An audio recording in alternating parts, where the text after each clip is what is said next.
ગુજરાતમાં છેલ્લા ઘણા સમયથી એવી ઘટનાઓ સામે આવતી હોય છે કે જેમાં કાયદો અને વ્યવસ્થાને લઈને સીધા સવાલો છે તે ગૃહ મંત્રાલય ઉપર ઊભા થતા હોય છે। ત્યારે હવે સાબરકાંઠાની અંદર વધુ એક એવી ઘટના સામે આવી છે કે જેમાં બે જૂથ વચ્ચે અથડામણ થઈ હતી। એ બાદ મામલો ગરમાયો હતો।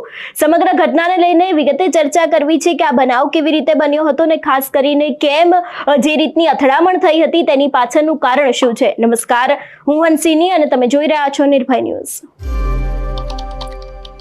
ખાસ કરીને જો વાત કરવામાં આવે સાબરકાંઠા વિશેની તો સાબરકાંઠા જિલ્લાના પ્રાંતિજ તાલુકાના મજરા ગામે ગઈકાલે રાત્રે બે જૂથ વચ્ચે અથડામણ થઈ હતી। ગામના મંદિરને લઈને થયેલી તકરાર ઉગ્ર બનતા સામસામે પથ્થરમારો થયો હતો, જેમાં 7 થી 8 લોકોને ઈજાઓ પહોંચી હતી। આ અથડામણમાં મોટા પાયે નુકસાન થયું છે। કુલ 100 જેટલા વાહનને નુકસાન પહોંચાડવામાં આવ્યું છે, જેમાં 26 કાર, 6 ટેમ્પો, 3 ટ્રેક્ટર અને 50 થી વધુ બાઇકનો સમાવેશ થાય છે।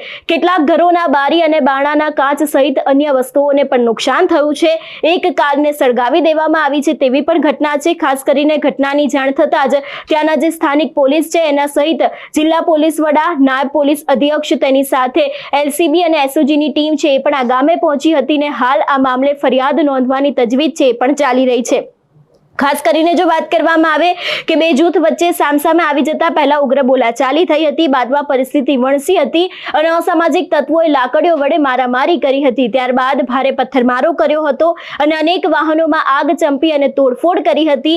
આ અથડામણમાં કુલ 8 જેટલા લોકોને ઈજાઓ પહોંચી છે, જેમાંથી 3 લોકો ગંભીર રીતે ઘાયલ થયા હોવાની પ્રાથમિક માહિતી મળી છે અને તમામ ઈજાગ્રસ્તોને સારવાર માટે હિંમતનગરની હોસ્પિટલમાં દાખલ કરવામાં આવ્યા છે। હિંસામાં 26 કાર, 50 થી વધુ બાઇક, 6 ટેમ્પો અને 3 ટ્રેક્ટરમાં નુકસાન પહોંચાડવામાં આવ્યું છે અને ખાસ કરીને અસામાજિક તત્વોએ 10 જેટલા મકાનને પણ નુકસાન પહોંચાડ્યું હતું। સૌથી પહેલા તો જે આ સમગ્ર ઘટના બની હતી એના દ્રશ્યો સામે આવ્યા છે, એના ઉપર પણ નજર કરીએ।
જે રીતે આ સમગ્ર ઘટના બની છે, બે જૂથ છે તે સામસામે આવી ગયા હતા। પહેલા તો ઉગ્ર બોલાચાલી થઈ હતી, એ બાદ મામલો વધારે ગરમાયો હતો, પથ્થરમારો કરવામાં આવ્યો હતો। અસામાજિક તત્વો છે લોકો દ્વારા વાહનોને નુકસાન પહોંચાડવામાં આવ્યું છે।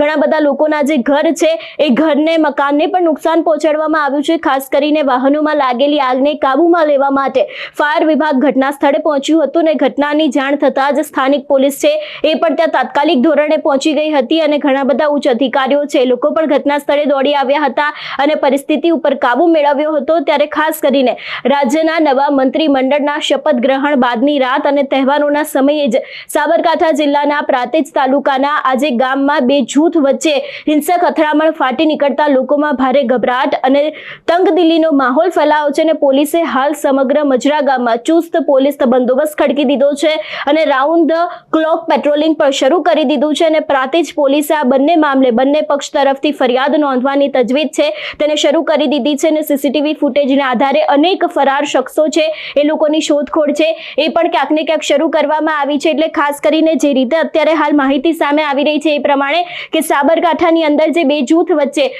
અથડામણ થઈ હતી, મામલો વધારે ને વધારે ઉગ્ર બન્યો હતો ને એ બાદ પથ્થરમારો કરવામાં આવ્યો હતો, પોલીસ ત્યાં પહોંચી હતી, અસામાજિક તત્વો દ્વારા ક્યાંક ને ક્યાંક છે લોકોના મકાન ઉપર ક્યાંક હુમલો કરવામાં આવ્યો હતો, મકાનોમાં તોડફોડ કરવામાં આવી હતી, વાહનો છે એની અંદર પણ ક્યાંક તોડફોડ કરવામાં આવી હતી ને જે રીતે અત્યારે હાલ માહિતી સામે આવી રહી છે એ રીતે ફરિયાદની તજવીજ હાથ ધરવામાં આવી છે અને હવે ક્યાંક આગળ આ ઘટનાની અંદર કયો વળાંક આવશે એ પણ જોવાનું રહેશે। તમારું શું માનવું છે આ વિષયને લઈને અમને કમેન્ટ કરીને ચોક્કસથી જણાવજો। તેની સાથે અમારી ચેનલ નિર્ભય ન્યૂઝને લાઇક, શેર અને સબસ્ક્રાઇબ કરવાનું ભૂલશો નહીં। નમસ્કાર।